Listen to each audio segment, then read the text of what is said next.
into what I've done and what I do. Brilliant. I think we are good to go. There's the recording has started now. And I'll just work away here in the background of adding people in.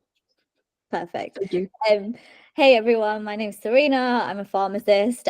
Just a couple of housekeeping bits, just if everyone could just mute their microphones, just so we can prevent there's no like background noise, etc. I've prepared a presentation, couple of slides just to kind of give you all a bit more of an understanding of what we're going to be going through today. So give me a moment. I'm just going to share my screen.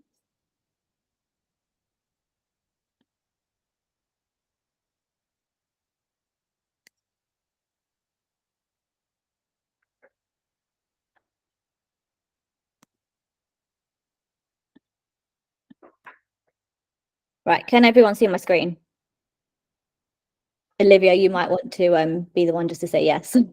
Yes, I can indeed. Yeah, all good. Just because it's a bit difficult to split screen it. Okay, so my name's Sarina Mughal. I'm a pharmacist. I've actually been a pharmacist for about 10 years now. And I've been working with Locum for a while, and I have a big passion for helping other pharmacists in the industry, no matter what sector you're working in. Like I said, I've been qualified a long time, and I'm very fortunate that I've actually had a very varied career. So, for example, I've done a lot of things that I thought were the norm back 10 years ago, and pharmacy's evolved so much. So it's always good to have a catch up and just sort of let everyone know what I've been doing, and just to help inspire others and for me to learn as well. So the term pharmpreneur, I think myself, Olivia and Sarah actually came up with this term because it's sort of like a pharmacist who's an entrepreneur. So I do a lot in the industry. I do a lot just in general, and it's just nice to give my perspective on it all. I will say a disclaimer though, this presentation is not to make you say you have to be an entrepreneur or a pharmpreneur or anything like that. It's just to give you an insight to what else is out there in the industry. So far, my career journey. I qualified just over 10 years ago. I did my pre-registration training year with Day Lewis in community pharmacy. I was a locum pharmacist initially, and I worked across several different areas. So that was for about a year. I was actually one of the first pharmacists to work for the NHS 111 service. So now there's a lot of roles for pharmacists.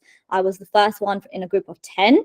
And it was basically to prove that, you know, you could use a pharmacist for these services, that you don't have to pay as much as you pay a doctor, and pharmacists are just as valuable, if not sometimes more valuable in some of the case studies that come across. And now we have hundreds of different career options for pharmacists within out of hours and 111. Of course, I've been a community pharmacy manager with Day Lewis. I've done a lot of legal and regulatory work in the superintendent office. I've got a big legal background, several days a week. I've been a project management pharmacist. My specialty for the last sort of 5 years has been to grow multi-million-pound businesses within the healthcare sector.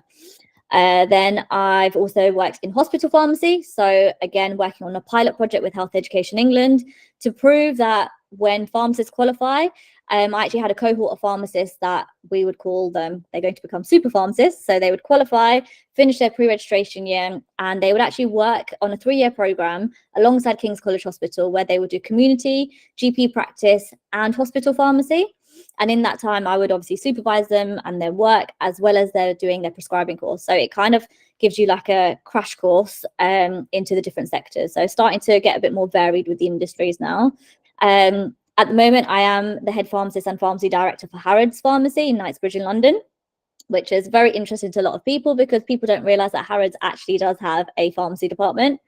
I do a lot of media work with pharmacy magazines. I sit on the board for P3 Pharmacy magazine. It's a business magazine. So you may have seen me on their panel every now and again discussing different topics and giving tips to other business owners how to increase their sales, how to do link selling in a particular clinical area. I'm also a judge for them for their MVP awards. So I do tend to judge a lot of the healthcare products across the country. I'm an independent prescriber. I do a lot of social media work, and I've done some podcasts in the past as well. I've had my own pharmacy consultancy business. I do a lot of private consultancy work in the pharmaceutical industry, especially medical cannabis. I've been a medical cannabis specialist for about 4 years now. And I work on a lot of behind the scenes projects. I do some brand collabs, like an influencer almost. And I also have my own aesthetics clinic. So yes, I know it's a lot. My current role and my current positions, this is not in order of priority or what came first. This is more just to give you an insight. It's mainly my passion. So yes, I'm an aesthetics pharmacist. That's probably the favorite thing that I do at the moment. And of course, because it's my own business. As mentioned, I'm the pharmacy director and head pharmacist for Harrods. Harrods is a very different career, I could say. We have a completely different role. It's heavily privatized. Yes, we have an NHS contract, but we also have a lot of private prescriptions, more than NHS prescriptions. You'll learn a lot working in Harrods because it's heavily retail focused as well. So we have the world's best vitamins, the world's best supplements. We deal with a lot of high profile clients. We have a variety of different services. So it's a very interesting place to work. Very long hours, not as glamorous as it sounds, I can assure you that, but it's a very rewarding job as well. I do a lot of private prescribing work. So in addition to my aesthetics work, which requires me to be a prescriber, I do a lot of private prescribing work for GP practices or online pharmacies, depending on the niche and the category, because I'm very specific who I'll prescribe for, and running clinics as well. And then I also work on a few small business projects. So of course I have my own business with my clinic, which is House of Health and Aesthetics, but I also have an online health and wellness business that I link into my clinic to help my patients when it comes to vitamins and supplements plans. So why have I chosen aesthetics? The big question. So in all honesty, I've always been very passionate about dermatology and skincare. One of my top tips is that if you are not passionate about the aesthetics industry, and if you're going to do it for money or because you're not sure, if you just want a bit of extra cash, it's not always going to be very easy. You have to truly enjoy it because there's so much to it. There's so many different avenues you can go. There's so many different career pathways, there's different specialties. Everyone has a different niche. So I've always had a passion for dermatology and skincare, and I was trying to find a way, how can I put my passion into things I enjoy that don't feel like work and utilize my pharmacy degree and qualifications as well. I've always known my purpose. So I know my purpose is to help people. That's one of the reasons that I work in healthcare, one of the reasons I became a pharmacist. And with aesthetics, I thought I can still help people, even though it's in a different area. So whilst conventional pharmacy may be helping people with their blood pressure or their long-term medical conditions, aesthetics is slightly different. You can see a lot of people who come in to see you for aesthetics treatments that are not always cosmetic related.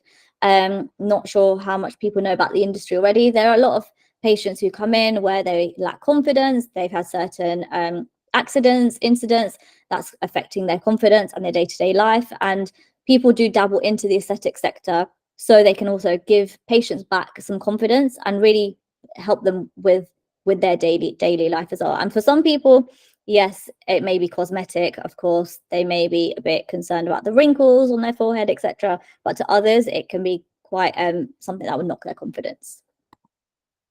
So for me personally, I really thrive from giving patients that confidence back.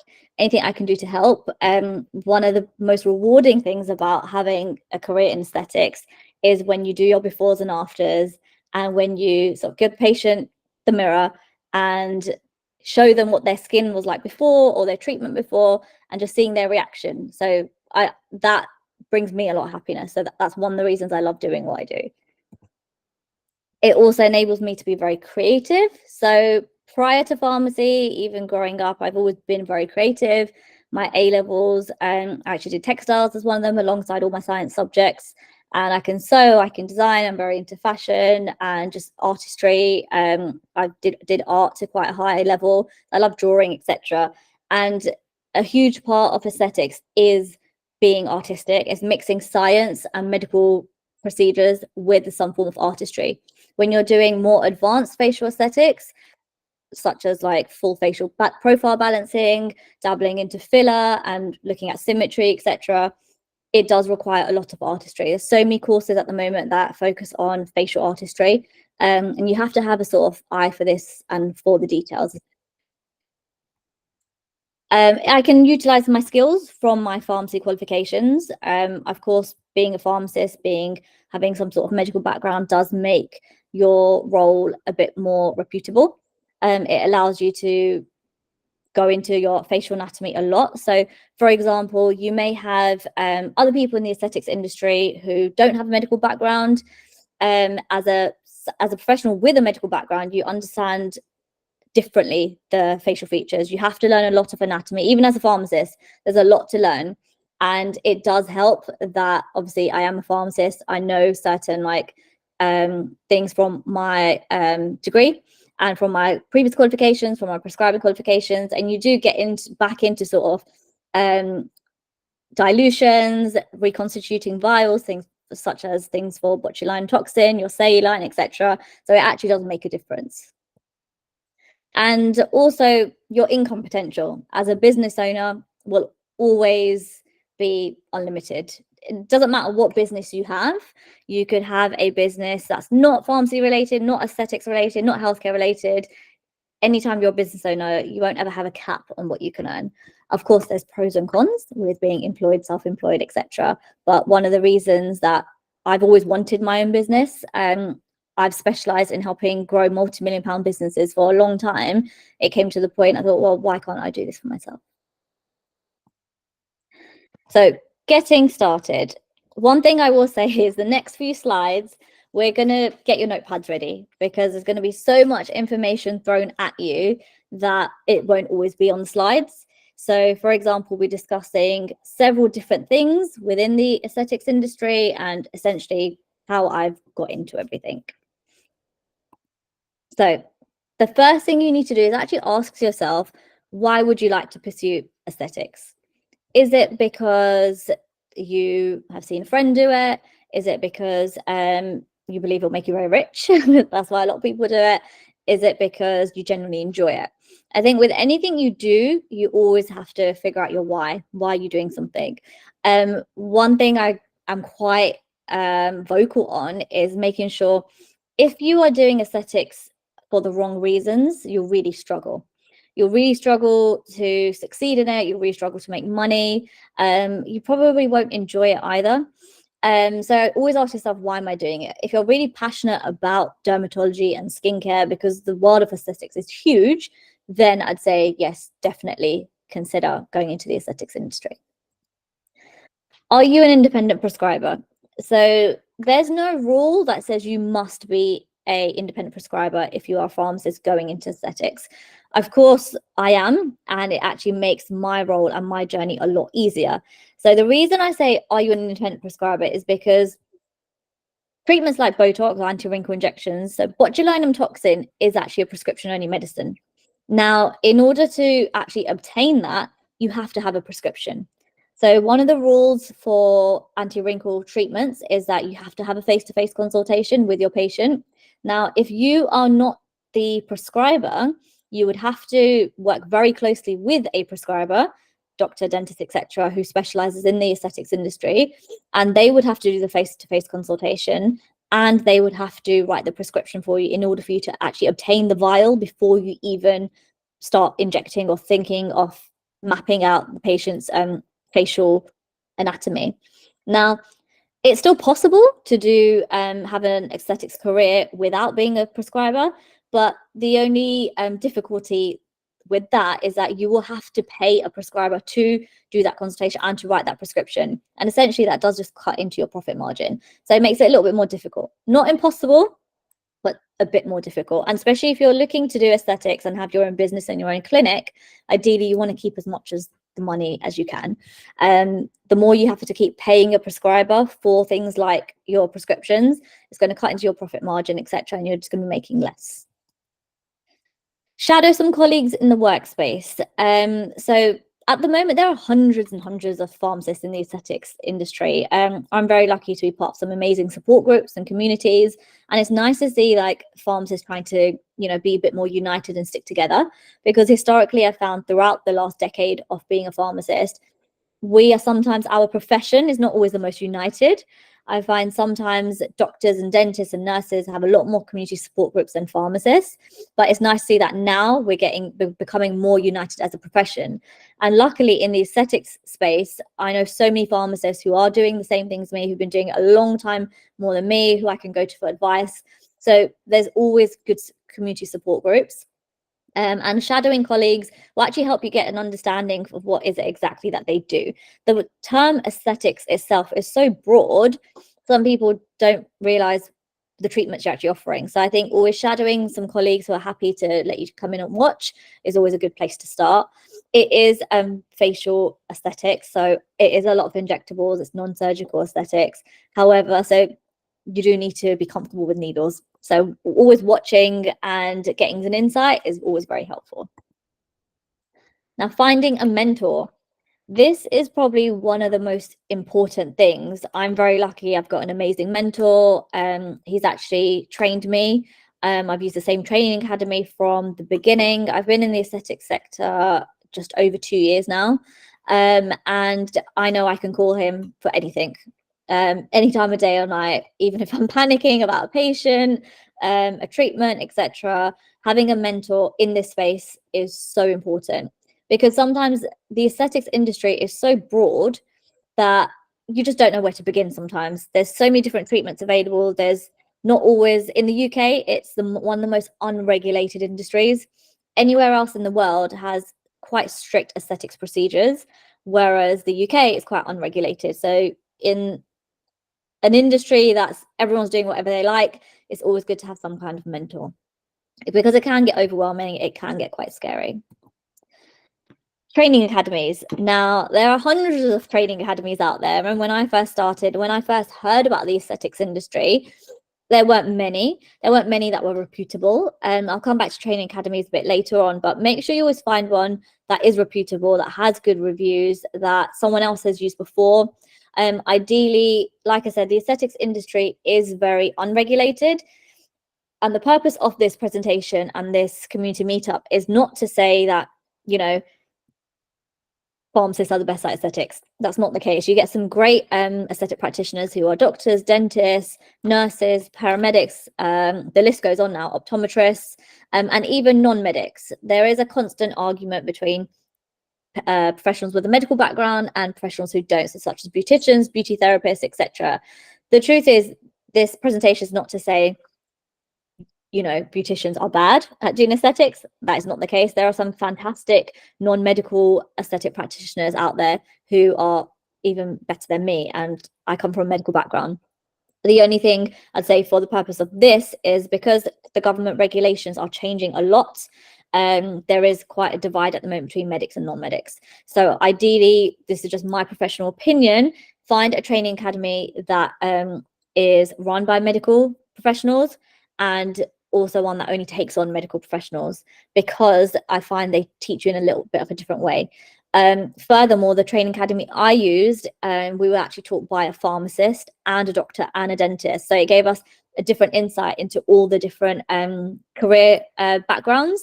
And sometimes when you're being trained by someone in your industry plus others, it gives you a different insight. Also, this is a bit further down the line. You at some point do need to decide if you would like to be employed in the aesthetics industry, self-employed, or a business owner. Now, the reason I put that in is because aesthetics is such a minefield. You can go do your courses. Sometimes you can do a 2-day course, a lot of revision, a lot of training, and you're free to go. Where do you begin? How do you get patients, etc.? How do you work out your finances, your taxes? The list goes on. So there are a lot of healthcare professionals who will do their training courses and they actually want to work in a clinic and be around other aesthetic practitioners. So they have some guidance there, which that's completely fine. Some want to go off on their own. They already have a client basis. Some want to go full and be a business owner and have their own clinic and do everything themselves. And when you're self-employed, sometimes you can work for a clinic, you just charge them, work on like an invoice basis, etc. So there are so many different options, and there's nothing to say that you must go full-time with aesthetics. I don't do aesthetics full-time, although that is the goal in the future. It's take it at your own pace. Now, just some top tips. There's a lot. So this is not to get too daunting or anything like that, but it's just so you can sort of get an idea of what to expect. Go slow and at your own pace. You will see hundreds and hundreds of people out there doing crash courses. I know so many practitioners who started way after me and have a lot more confidence, and are doing a lot more treatments than I am, and that's totally fine. But that's because they're probably ready to do those things. Don't feel that you I've done my course now, that within 6 months I should be at this stage, in 1 year I should be making X amount. Take it slow and at your own pace, because at the end of the day, you are injecting faces. Don't follow trends. So for example, the aesthetics industry, as I mentioned before, is very unregulated. So there's so many trends at the moment that people will be doing, and there'll be trends that people don't. So for example, there's a lot of aesthetic treatments that I don't do. Some of the reason will be because I'm not trained and I'm not ready to do those treatments, so I'll add them to my treatment menu. And sometimes it will be a case of because I just don't believe that treatment has enough medical evidence and it works, or I just don't feel comfortable with it. And sometimes a treatment is a trend. So for example, Russian lips were a trend for a long time. Everyone wanted a flatter lip that was heightened. And then slowly now a lot of people want natural enhancements. So do what reflects you as a brand. There are reasons why I don't do certain trends, because not just because it's something I wouldn't do to myself. It's just because my work and your face is essentially my marketing. So your face will speak for itself in terms of your brand. That's not to say that certain treatments are incorrect. Just from a business point of view, just make sure you think about the trends beforehand. Practice, practice, practice. Now, once you do your courses, you will probably be overwhelmed. But the best thing you can do is start injecting straight away. I've actually come across amazing healthcare practitioners who they have had an interest for a long time. They've been speaking to family, friends. They've built up like a small little client basis, and then they've booked their courses. As soon as the course is on, they're ready to go. Now that's great. However, that's not going to happen for everyone. It's going to take time for different people. So I'd say the worst thing you could do, which I did do this one of my courses, I did my courses and then I did no injecting for a couple of months, and that actually knocked my confidence. Best thing you can do straight after a course and practicing on live models is go and inject. That's the only way you're going to build up your confidence, and practice is key. As mentioned before, don't chase the money. To be honest, a lot of practitioners will tell you, the ones who are being really honest, these courses cost a lot of money. It is a big investment. And I always say to any pharmacist that I've mentored in the past, anytime I've done any coaching, that if you focus on why you're doing something and your passion and building long-term relationships, the money will always come after. Of course, there is an element of business acumen, but when you're getting started, it's definitely all about your skill set, practicing your injection technique, etc.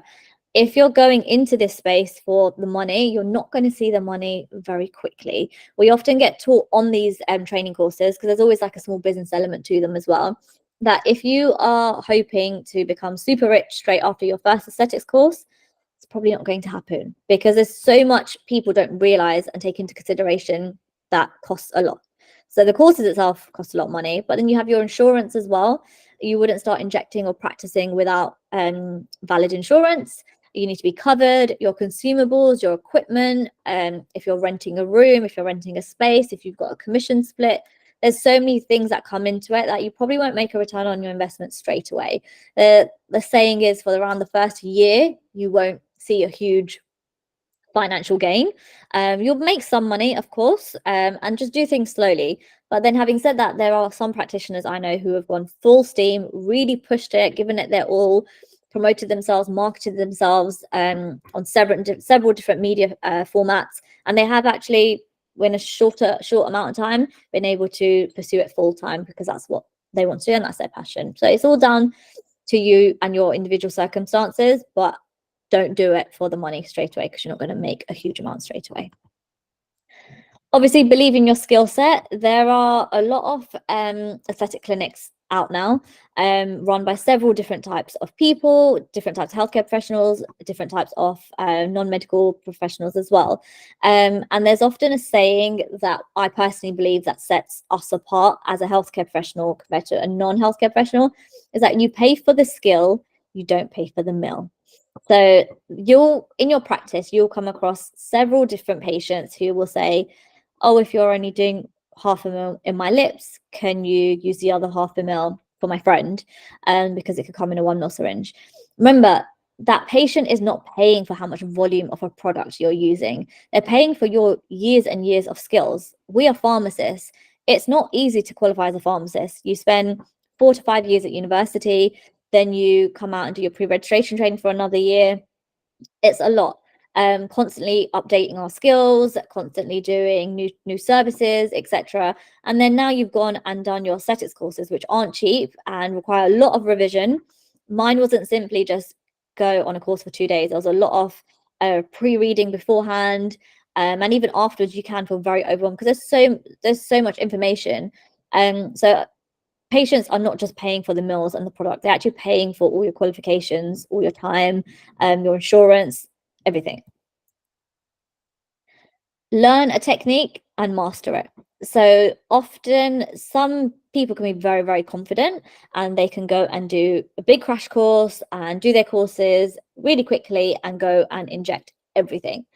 Me personally, just from my experience, yes, I've been in the industry for about 2 years now.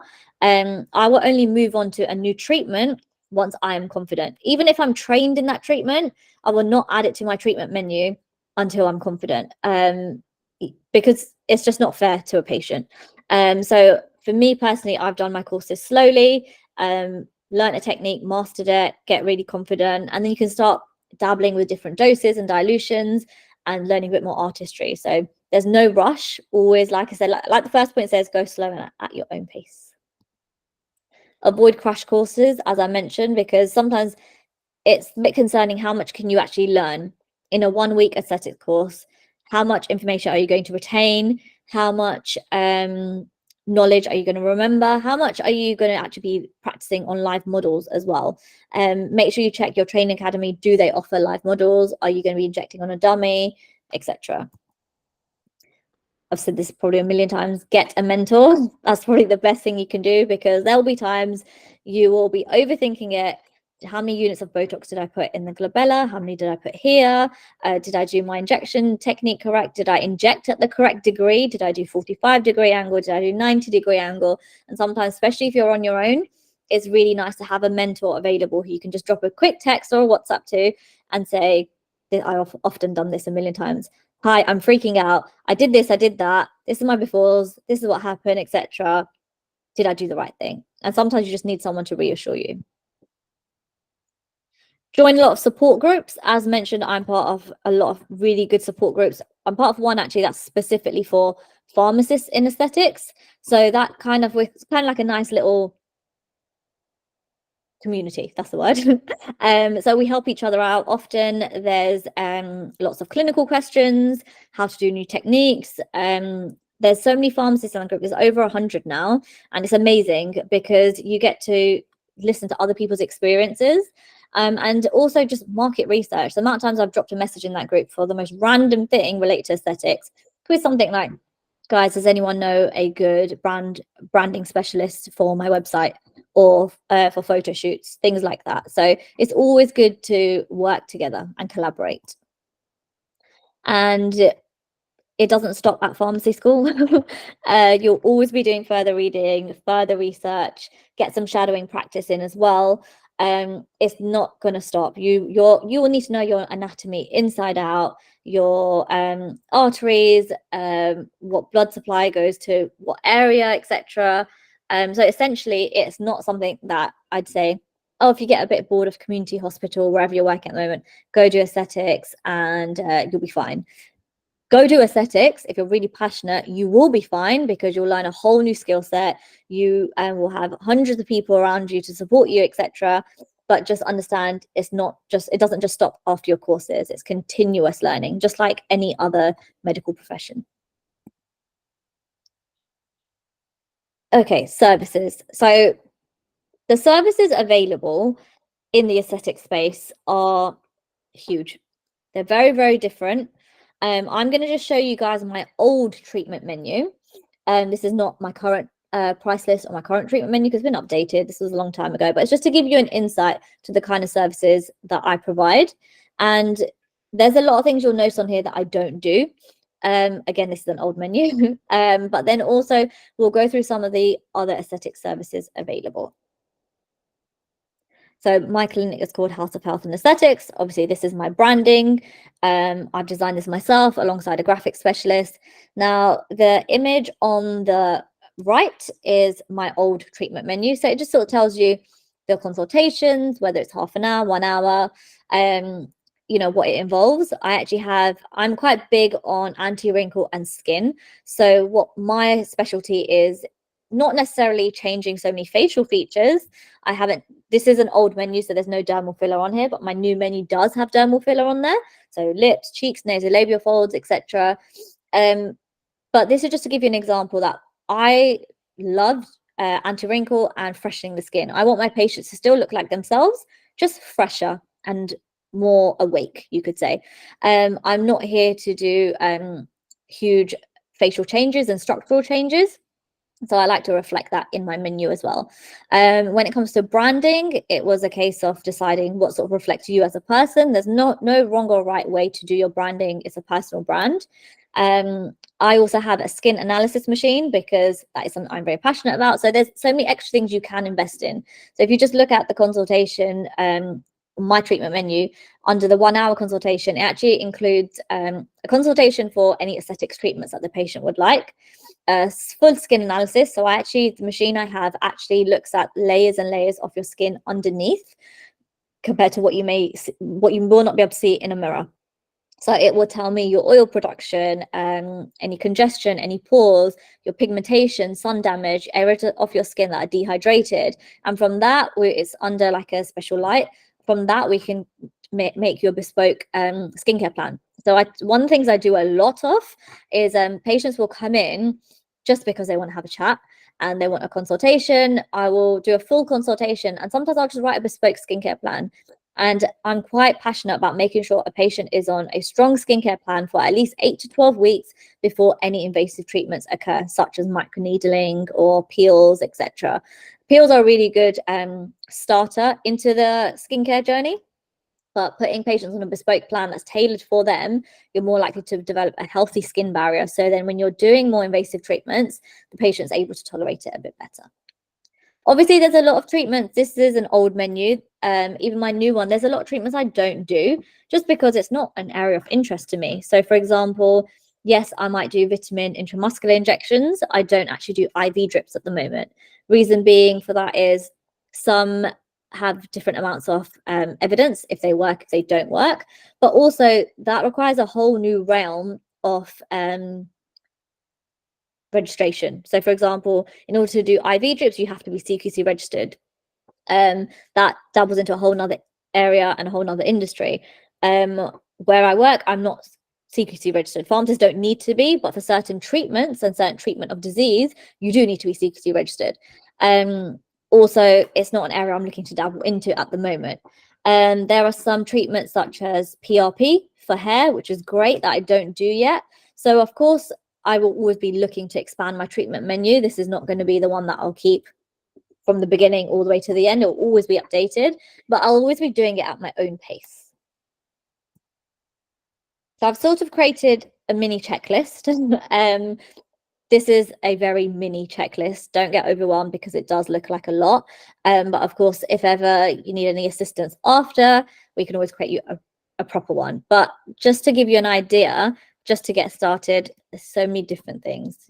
Training academy, mentor, book your courses, advertising, insurance, your equipment, your consumables, where will you be practicing, decide on things like your prices and your market research. Obviously, you saw my old treatment menu. That's not what my current prices are, but it's going to change depending on what area you work in. Geographical location makes a huge difference. I'm in London, and I've got two different locations for my clinics. And one is next to Selfridges, so that is a more affluent area. Of course, rental prices are a lot higher, so it has to reflect that. But I also say to healthcare professionals, charge what you believe is your worth. If you are working in two different areas, sometimes practitioners have two different treatment menus. I personally don't, only because I'm not going to work better in one area compared to another. My work will be the same no matter where you come to see me. So that's two locations. I'm potentially going to have a third at a dental practice. So that's still pending. Find an accountant. because unless you are going to be employed at a reputable aesthetics clinic and you'll be on their payroll, that's different. But a lot of the time you'll be self-employed doing things yourself, or you'll just do your own clinic independently. So you will need an accountant. As mentioned, join support groups. You need to think about things like your emergency kit, emergency protocols. Do you have policies in place, like cancellation policies, your consent forms? Everything has to have consent. I have my own consent forms that I've got my own branding on there. I have just an iPad, etc. I often send my patients their consent forms prior to their treatment so they can read it at home, and not always feel pressure to have to read a huge consent form with all the potential risks of what could go wrong in front of me. So I like them to read the risks and the guidelines properly themselves. Depending how far you're going to go into the industry, think about branding and business cards, those sorts of details, social media marketing, how you're going to advertise yourself. I know people do Facebook support groups, Instagram, Twitter, LinkedIn. There's several different, we're quite lucky. There's so many free advertising avenues now. And I find social media is a very good place to start. Decide on your further training as it's applicable, and you set up pharmacy accounts. Things like, as we mentioned, marketing, photo shoots. As you can see in the corner, that was a recent shoot that I did. It was a full day. I did a shoot in the clinic. This is just to build up promotional material, and all these things cost money. This is what people don't realize, that there's so much to do. It just depends how far you want to take it and how much you actually want to pursue it. And decide your services and treatments. When you're getting started, it can be overwhelming. People can be doing everything. Just decide what you're comfortable with. I started off with only anti-wrinkle because that's all I was comfortable with, and skincare. Then move more into like skin boosters, profilo, microneedling, etc., and then more into filler. Okay. Right, a few obstacles. Now, this is not to put you off. It's just to give you a realistic idea that it's not easy. It's not a glamorous life. You will probably see hundreds of aesthetic practitioners looking all glamorous and say, oh, yes, I have my own aesthetics clinic, etc. Deep down, we are like trying to keep our head afloat. So there's a lot of things that you will face some hurdles, but it's possible to overcome them. Sometimes as a pharmacist, it's harder than some of the other healthcare professionals, such as doctors, dentists, nurses. Unfortunately, there's still a struggle. I've been to aesthetic medicine conferences where sometimes pharmacists aren't allowed in certain talks because the large pharmaceutical companies like Galderma, etc., they don't always understand the roles of pharmacists. Now it's a lot better. I remember when I first started off, I complained on one of the training courses. I said this is like discrimination. I kind of went off on one, but it's because they don't always understand the role of a pharmacist. And some of them now, they're a bit more supportive. So just bear in mind, there will be some companies who will say to you, sorry, we only train doctors, dentists, nurses, and prescribing pharmacists. So it's not to put you off, it's just to give you a realistic expectation. Like I mentioned before, if you're not a prescriber, this can cut into your profit margin. Again, it's not to say that you cannot pursue the aesthetics industry. It's just if you're a pharmacist who's not a prescriber, another hurdle you have is finding, excuse me, is finding a prescriber in the space to actually write your prescriptions. As mentioned, don't expect to make a return on your investment straight away. With any business, whether it's aesthetics, healthcare related, non-healthcare related, businesses always take time to build. So give yourself some grace. Just, don't expect to be Superman or Superwoman. You're not going to make a huge return on investments on your investment straight away. It is high risk. Remember, you are injecting faces. A lot of the time, there's a lot of anatomy involved. The other day I had to go over some extra notes just to make sure before I do a certain treatment of filler, I lift one side of the face in a certain way to make sure the artery is out of the way, to make sure I reduce the risk of putting filler into the artery, therefore not making sure I don't cause a vascular occlusion. So things like that, you do have to understand what you're doing. It's not just a bit of fun, let me just stick some needles in. It is high risk medical aesthetics procedures. It can take time to build some confidence. So again, go slow. Don't don't get disheartened. There's been several times on my journey, I'm not going to sit here and say, oh, it's been easy. There's been several times I thought, should I just quit? Because there's so much to do. But then I always go back to remembering why I want to do it. And every time I am injecting a patient, as nerve-wracking as it can be, I do thoroughly enjoy it after. And the best is, especially with anti-wrinkle, can be really scary because you don't see the results until about 10 to 14 days later. So it's like you're just waiting. But when you compare the befores and afters, and you see the good results that the patient says, it does make it worthwhile. Getting clients can actually be quite difficult.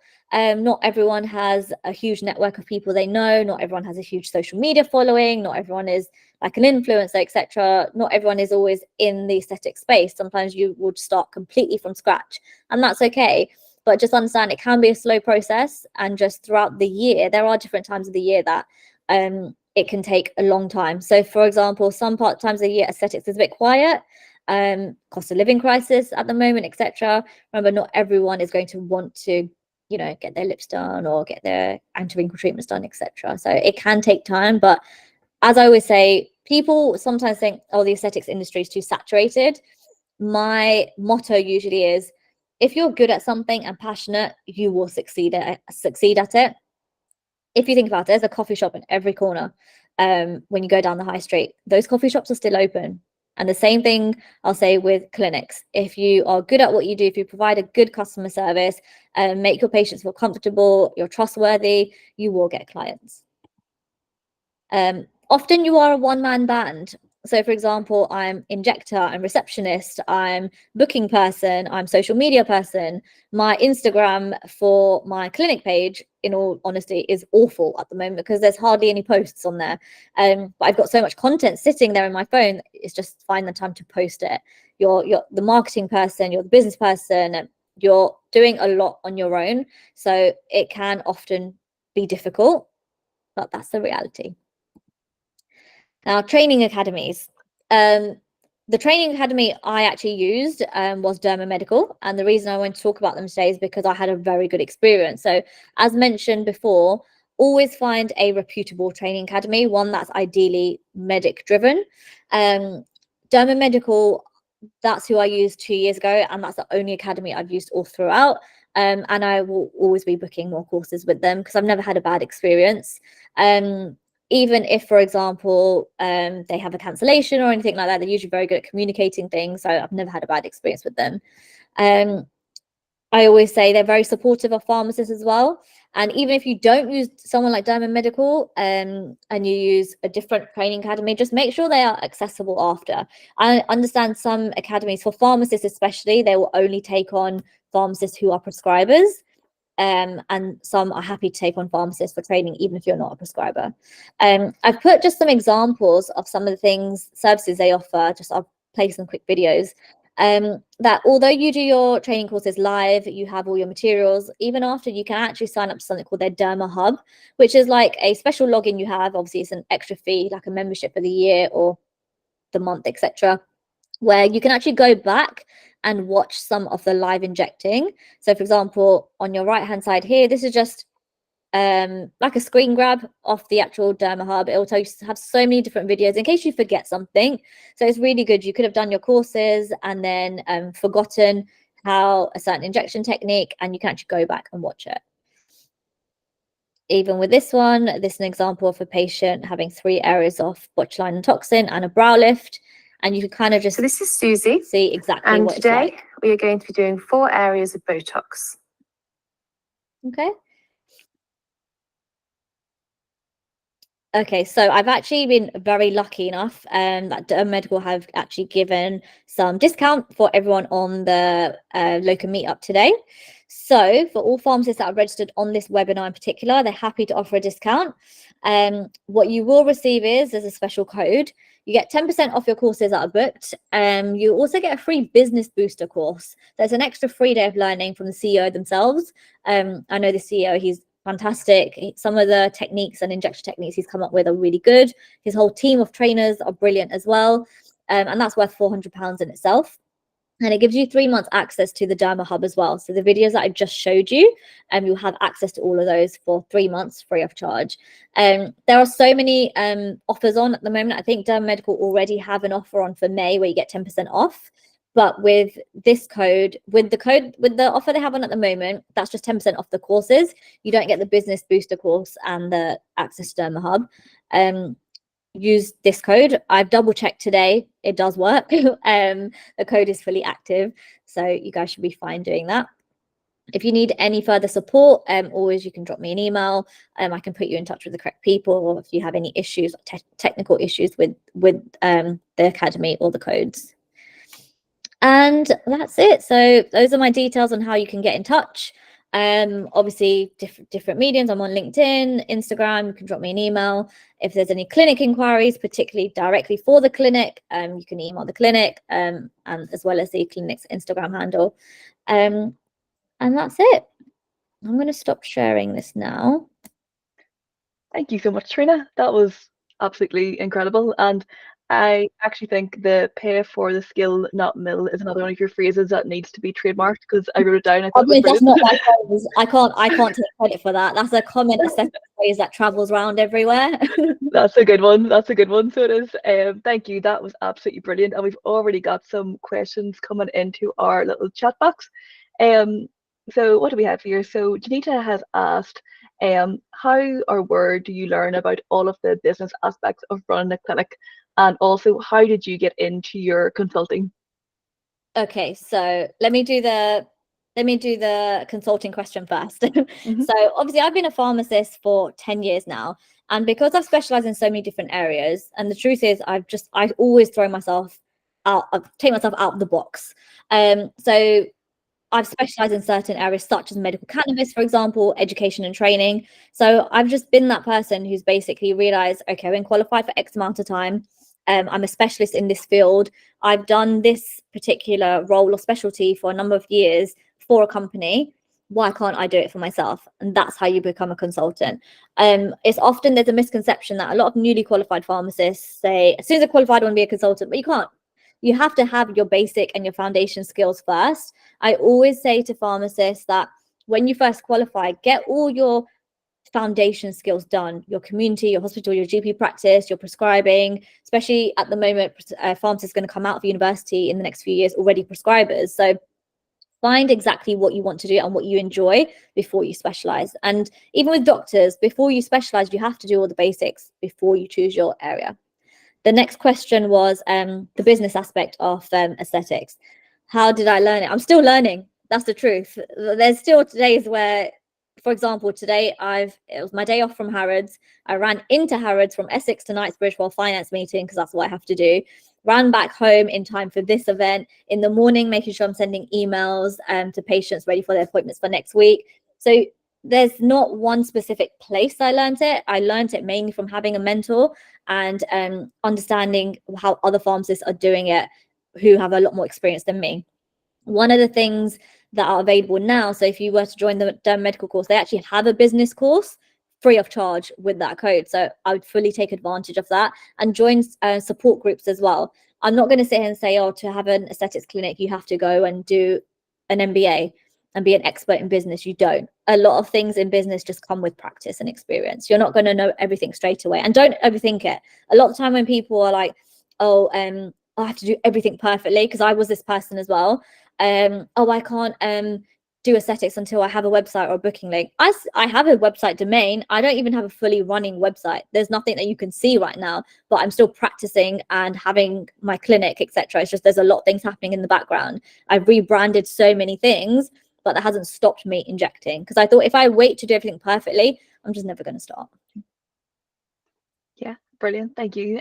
Zubair has got a question if you wanted to unmute your mic, Zubair. Hi there. Thank you very much, Sarina. Firstly, thank you for sharing your personal experience and for such an informative introductory talk.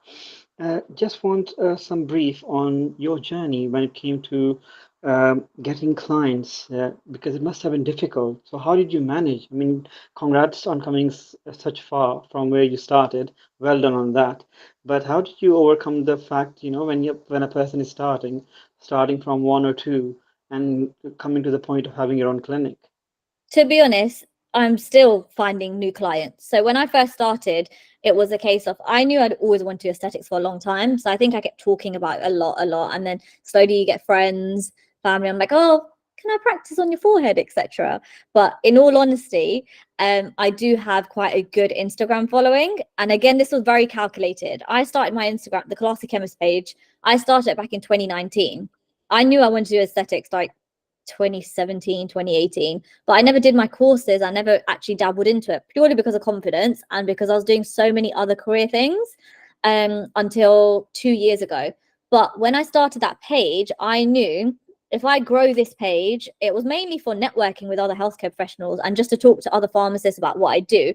It wasn't always, there was no financial gain from it. There was no goal to say I'm going to be an influencer. But as time went on, I built up more connections, more following, and that made it a little bit easier when I had my House of Health and Aesthetics page. So my clinic page only has about 250 followers, which is nothing. My Classy Chemist page has almost 6,000. But it was also a lot of word of mouth. So one of the first places I practiced at, it was I collaborated with my hairdresser. She has her own salon, and I'm using her treatment room. So it was a case of I did her treatments. She recommended it to all of her clients. She's been in her industry for 20 years, much longer than I've been in the aesthetic space. So things like that help. And then my Marylebone space, I only signed that 2 months ago. So that's very new. And I'm not even promoting that yet much to build up more clients there. I'm actually just moving everything over and revamping everything and rebuilding. But I've got people knowing that I now have 2 spaces. So at the beginning, it's just you need to push, word of mouth, everyone you know. It's really helpful to partner with other people in other places. So for example, salons, gyms, health clubs, spas, etc., private clinics, medical clinics. There's no harm partnering and collaborating first. There's no need to go all on your own. Great. Thank you very much, Sarina, for sharing that.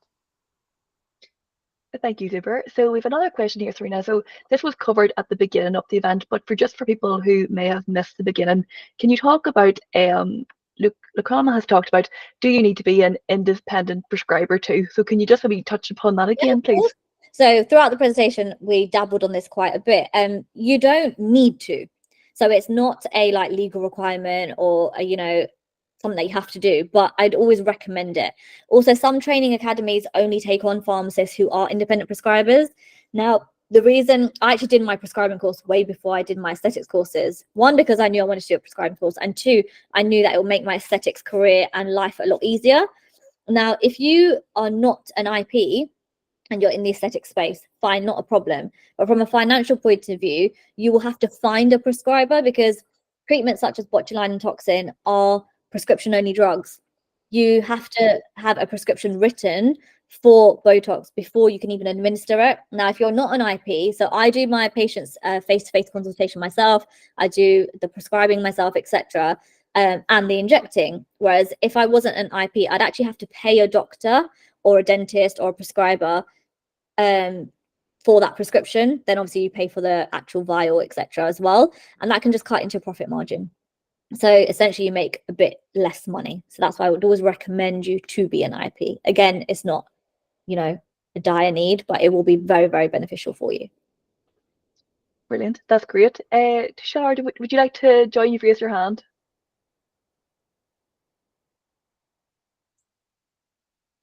Tushar, you're on mute. You're still on mute. Yes, sorry, I was just Okay. trying to find the unmute there.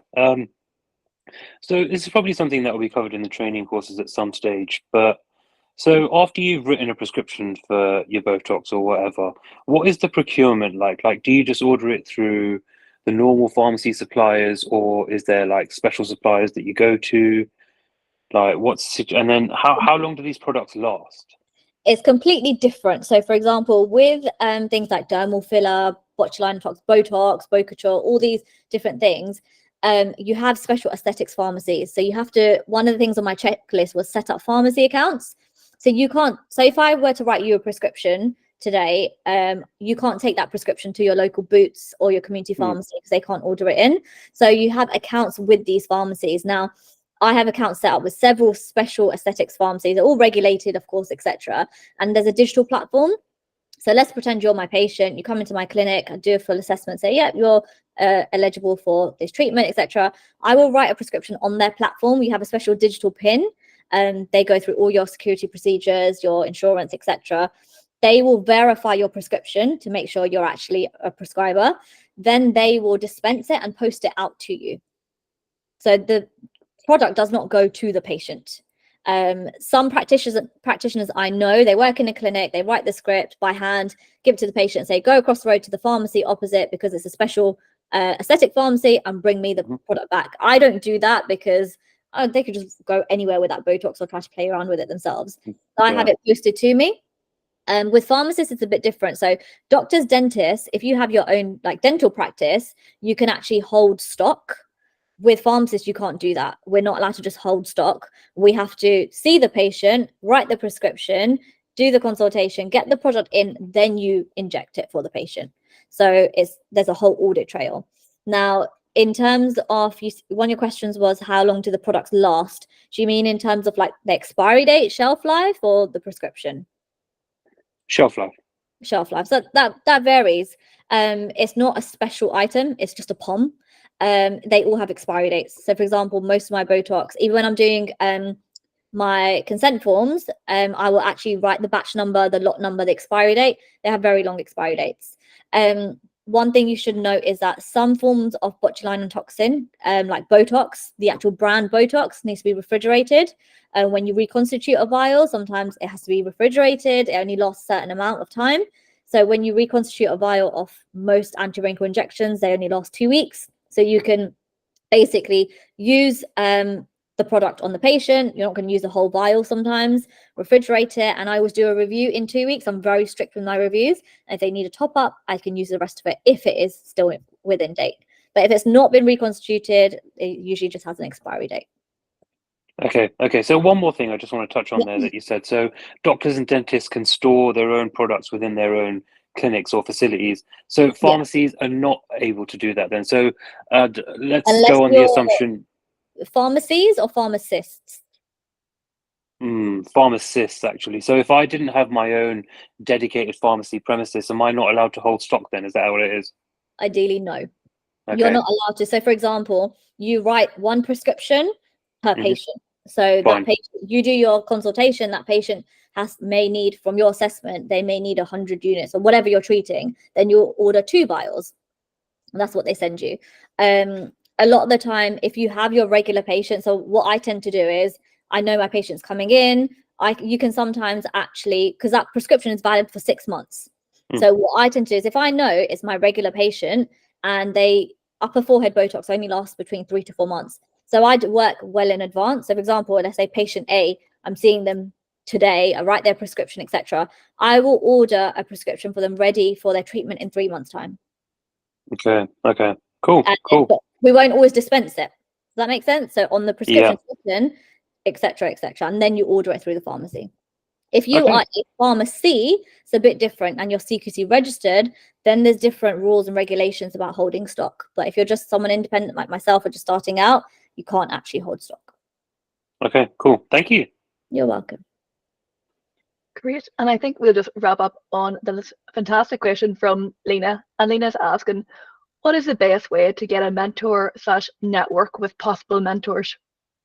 There's so much out there at the moment. The only one I know is the group that I'm part of. So for example, you can always email me, drop me a message, whether it's Instagram.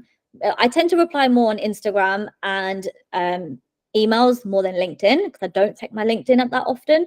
I'm part of a really cool aesthetics pharmacist group, and there's like over 100 of us in there, and there's a lot of newbies in there as well. So don't think that you have to. Someone said, could you leave your Instagram link with us, please? It's on the slides, so I will.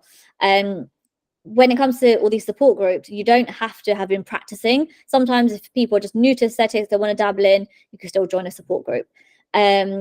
Also, when you do your training with certain training academies, they do have support groups and mentors. If you ever need any assistance, just drop me a message. I can recommend so many mentors. Brilliant. That is great. Yes, and as Serena said, so the link to Serena's Instagram will be on the slides and her contact details. So just on behalf of everyone, Serena, thank you so much for that. You're That was welcome. absolutely incredible. It was so Thank informative. you. Yes, There's thank you very probably much. so And thank many you. questions we didn't get to answer because I kept seeing more and more flying through. So any questions, feel free to just drop me a message through whatever medium you'd like. And Olivia, I believe, are you going to be sending out the recording to everyone who's registered, or is it only if people ask for it? No, to everyone that's registered. It'll Perfect. probably be tomorrow morning before the recording is ready. So tomorrow morning I'll be sending out a copy of the event for you. Perfect. And I think Callum just raised their hand. Are we going to drop I off? think- Go on, yeah, Adam. hi, I just got a couple of things to say. Even though it's not related, exactly related to your industry and that, like regarding mentoring. Like, when I was at university, I got some mentoring, and like basically, and they gave some mentoring, in my subject area, but asked for something related to cybersecurity. I went out of my comfort zone. So when you look for mentoring and that, if it's like to relate to your industry, if you look for someone specific, maybe to your personality, you might work with, have a couple of meetings and that, for you, that might be helpful for you to find the right mentor, isn't it? Instead of thinking that, of the like this person is going to be the right person, and then maybe try one or two mentors just to see how it goes. Yeah, so you don't have to just stick to one mentor. You could try one. You may not Yeah, have the same communication styles as them, and it may not work yeah, for you. yeah. So It's, sometimes it's a case of finding different ones. yeah, that's right. For you, nothing personal, just like professional stuff is obviously the mentoring, like the mentor is going to be like learning something from you as well, isn't it? So it's that two-way thing. But sometimes it's about just getting out of your comfort zone. I thought I'd probably add that. And same with aesthetics. Sometimes you have to get out of your comfort zone and try something new. Okay, cool. Thanks. You're welcome. Well, it was really nice speaking to you all. Like I said, if you need any information, I'm always available. So drop me a message. If you need anything else, ask Olivia, and I'm sure we'll be doing another one of these sometime soon. Yes, absolutely. Again, thank you, Serena, and thank you everyone for joining us this evening. I hope you enjoy the rest of it. See you later. And thanks for joining on a Wednesday evening, guys. Take care. Bye. Lisa, are you okay? Hi, Olivia. I was just going to ask. I'm not sure how to get the recording after because I don't think I'm registered. I've just my friend sent me the link on LinkedIn, and it was something I was interested in, so I've joined that way. Yes, no bother at all. Can I give you my email address, and if you then will email me, I'll be able to send the recording over. I'll post it in the chat for you to copy. Is that okay? Yeah, that's fine. Thank you very much. No bother. 1 wee second. Yeah. So if you email me at olivia@locum.com, so if you just copy that over, I'll then have your email address, and I can send the recording then tomorrow morning whenever it is ready. Thank you very much. No bother at all. That's grand.